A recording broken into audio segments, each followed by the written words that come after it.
अभी हमारा ये कोऑर्डिनेट सिस्टम कहीं पे भी पड़ा है। ठीक है। तो हम चाहते हैं हमारा कोऑर्डिनेट सिस्टम जो है इसके टॉप पे आ जाए। ठीक है। तो एक तो तरीका क्या है कि मूव टू ओरिजिन कमांड लेके ये आर्क पे जाएंगे। ये पॉइंट ग्रीन हो गया, ये पॉइंट ग्रीन हो गया और ये रेड वाले पे कोऑर्डिनेट जो है मेरा उसके ऊपर आ गया। मूव टू ओरिजिन, ये पॉइंट, ये पॉइंट और रेड वाले पे क्लिक कर देंगे। ठीक है। या मैं एक और काम कर सकता हूँ, मैं यहाँ पे एक लाइन लगा दूँ और एक लाइन यहाँ पे लगा दूँ, इसके क्वाड्रेंट से इसके क्वाड्रेंट, दो लाइन लगी। अब मैं एक प्लेन बना लूं फ्रॉम ज्योमेट्री, ये लाइन और ये। तो इससे फायदा क्या होगा कि मेरा जो जेड है वो इसके अलाइन हो जाएगा।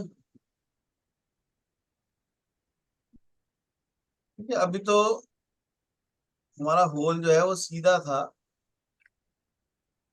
पर अगर कोई एंगल पे होता, मतलब अगर मान लो 30 डिग्री पे होता या 40 डिग्री पे होता, तो उस टाइम हम ये काम कर सकते। सपोज करो ये मेरा सॉलिड फेस है। ठीक है। और इसके ऊपर कोई मैंने सर्कल बनाया।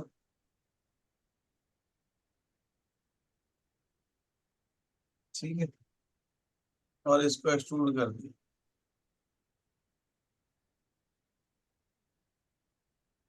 कट बॉल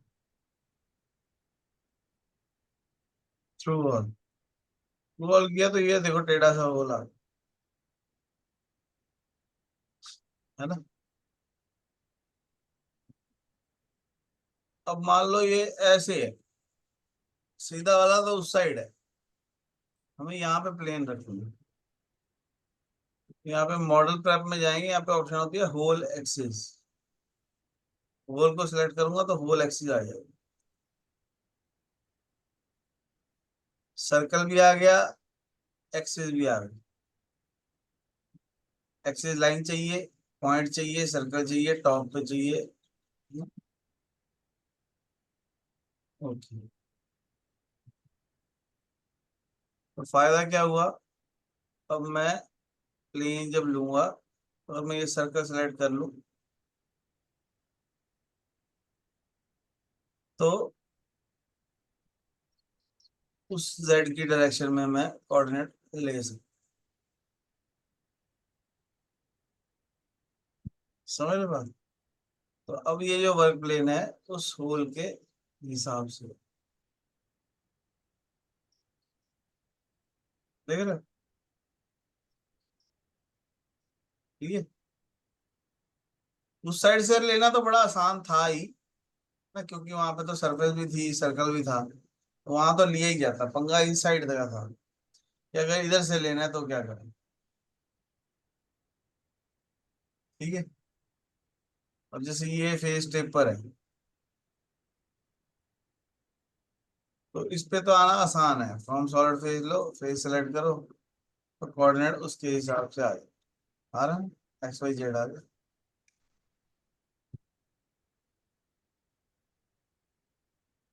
ठीक है।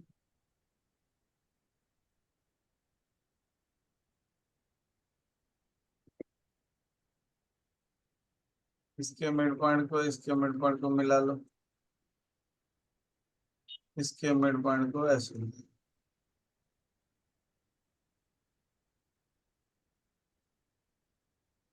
नहीं तो एक काम और कर सकते हैं, ठीक था वो भी। परपेंडिकुलर ऐसे लगा दो, इस लाइन के परपेंडिकुलर। अब जो मैं ये सर्कल बना रहा हूँ, ध्यान से देखो, तो ये टेढ़ा बन रहा है, और जो एक्सट्रूड होगा वो भी टेढ़ा ही होगा। देख रहे हो?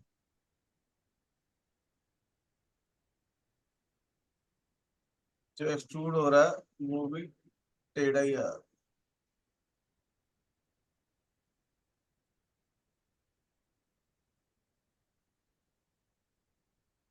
पर अगर मेरे को मान लो सीधा मारना, वो तो सीधा मारना है ना, वो तो मारना है सीधा, तो क्या करेंगे, फेस लेंगे ये वाला।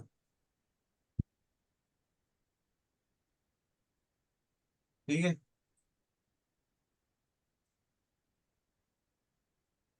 फिर ट्रांसफॉर्म करेंगे मूव टू ओरिजिन।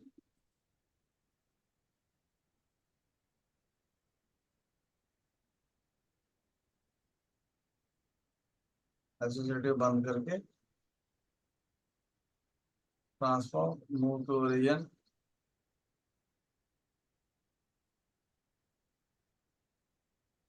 और यहाँ पे सर्कल बनाएंगे,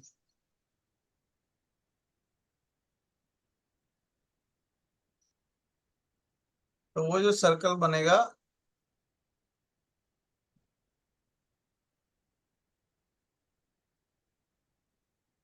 अगर इसको फ्रंट व्यू से देखोगे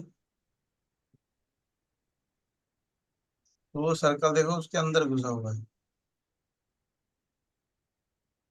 ठीक है, क्योंकि हमने कोऑर्डिनेट सिस्टम जो है वो सीधा रख दिया, नीचे वाली जी टेप पर है। दिख रहा है उसके अंदर घुसा हुआ? तो जब इसको एक्सट्रूड करना है, ये देखो दिख रहा है थोड़ा सा, तो इसको बोथ डायरेक्शन कर देंगे। बोथ डायरेक्शन करेंगे तो अब ये होल जो है वो सीधा है पर फेस टेप पर, यानी होल जो बनाया हमने वो सीधा बनाया। समझ पा रहे हो बात, कि अगर टेपर फेस पे बना दी तो टेपर बनेगा, ये सीधे फेस पे बनाएंगे तो सीधा। ठीक है। अब मान लो हमने ओरिजिन रख दिया इसके ऊपर,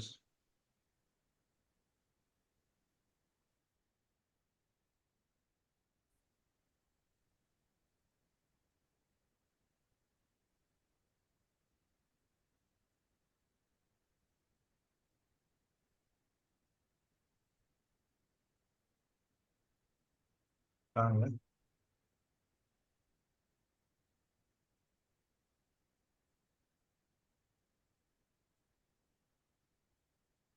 मतलब वही जो मैं सिखा रहा था पहले, कि यहाँ पे ऑप्शन होती है मॉडल प्रैप में होल एक्सिस। इस अगर होल को सिलेक्ट कर लेंगे तो यहाँ पे होल आ जाएगा, इसको सिलेक्ट कर लेंगे तो यहाँ आ जाएगा, इसको सिलेक्ट कर लेंगे तो यहाँ। पॉइंट आ गया, ट्रांसफॉर्म करके move to origin, point select करो।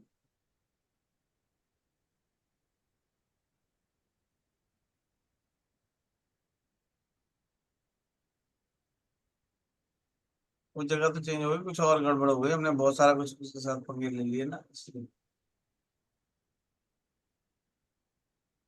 हम दोबारा खोल लेते हैं फाइल को।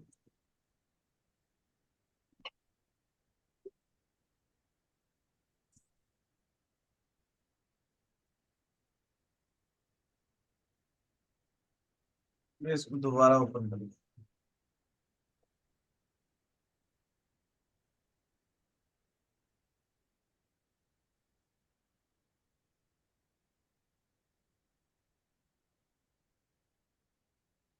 ठीक है।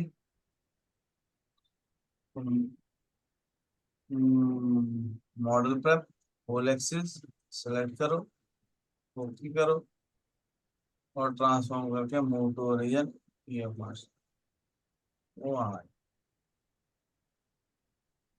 ठीक है, अब ये सही जगह पे, ठीक है। या मैं ऐसे भी कर सकता हूँ, वायर फ्रेम में कमांड होती है प्रोजेक्ट की,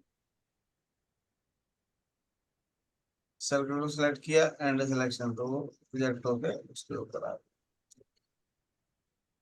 अब इस केस में क्या है कि जिस प्लेन पे मैं काम कर रहा हूँ,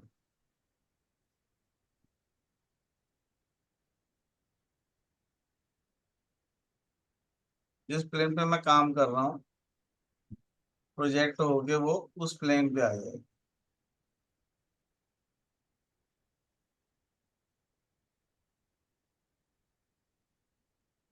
तो जिस प्लेन पे हम काम कर रहे हैं ये उस प्लेन पे आ जाएगा।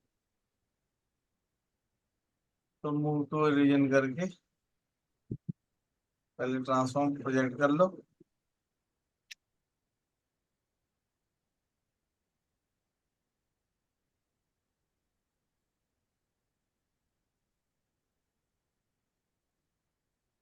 ठीक है, मूव टू रीजन करके,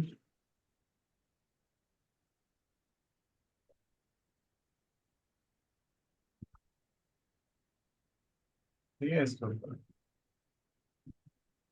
अब वो उसके ऊपर भी है, उसकी सीध में भी।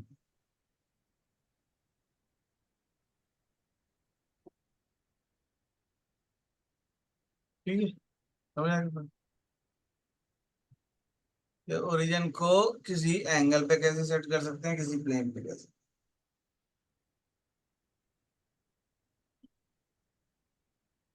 एक और बड़ी अच्छी चीज है इसमें, कई बार हमारे को ना एक कमांड होती है यहाँ पे, लाइन क्लोजेस्ट। तो इस आर्क को सिलेक्ट करो, इस कर्व को सिलेक्ट करो, तो सबसे क्लोजेस्ट लाइन जो बनती है वो बना दो।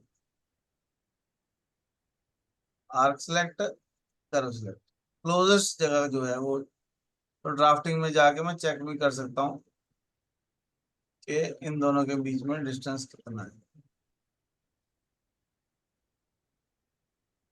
ठीक है, तो अगर क्लोजेस्ट निकालना हो तो हम बता सकते, कोई भी दो चीजों को सिलेक्ट करेंगे, लाइन क्लोजेस्ट, इन दोनों में सबसे क्लोजेस्ट जगह कहाँ है वो बता देंगे। ठीक है, तो इसको मेजर कर सकते हैं कि टूल यहाँ पे जाएगा कि नहीं जाएगा, है ना। ठीक है, कुछ भी समझ में आया हो